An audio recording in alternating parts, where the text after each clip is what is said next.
you need to think big and be prepared to fall down a lot. There will be lots of failures in life, particularly in doing research and going into the scientific field. But unless you, if you cannot think big, you cannot even start doing the task. Knowing that this big thinking, what you are about to do, may not work. And that's what science is. You need to explore in a big way.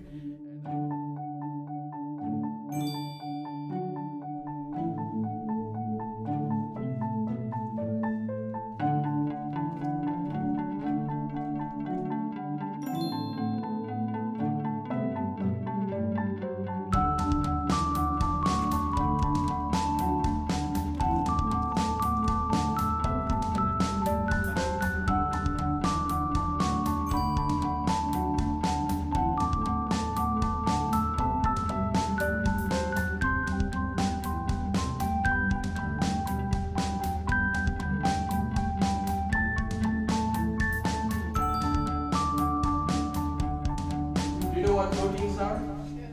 So what are proteins made up of? Amino acid. How are proteins made in the cell? By RNA. By RNA. Where is RNA coming from? From the nucleus. By what is the blueprint for your RNA?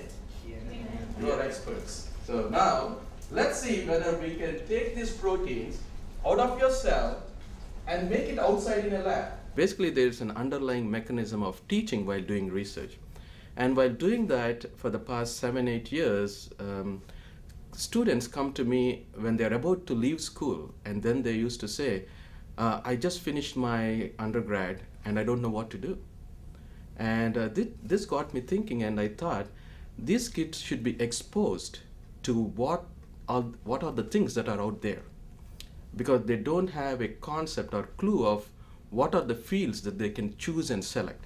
And based on that, I started designing some small like a layout and see what needs to be done so that these kids can be educated.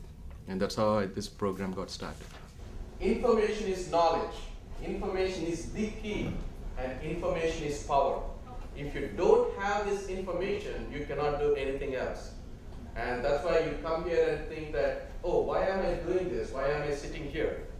I'm given this information, lots of information, but it might be registered in your brain. Sometime later, you can retrieve it. And that's why we are trying to run this program for you, so that you can get all the information as much as you can, and then maybe put it to good use. We started in 2004 in a small way. I just sent a couple of emails to my friends and some of my students who worked with me in the lab, which started in maybe less than a week. And then we had around 25 kids came into the program. So I designed the program to run for a month, 3 days a week, because I had to do other stuff in the remaining days too. And then this year, which is the second year, 2005, it sort of exploded in a big way.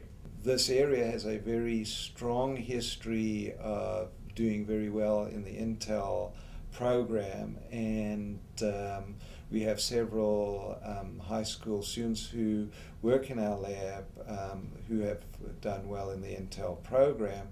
And it made a lot of sense to me that if we are to stimulate young, bright minds in fostering research, etc., giving them a broad spectrum of what is occurring in medicine, what are the frontiers in medicine, what is the breadth and depth of research in the biosciences, such a program would be extremely beneficial.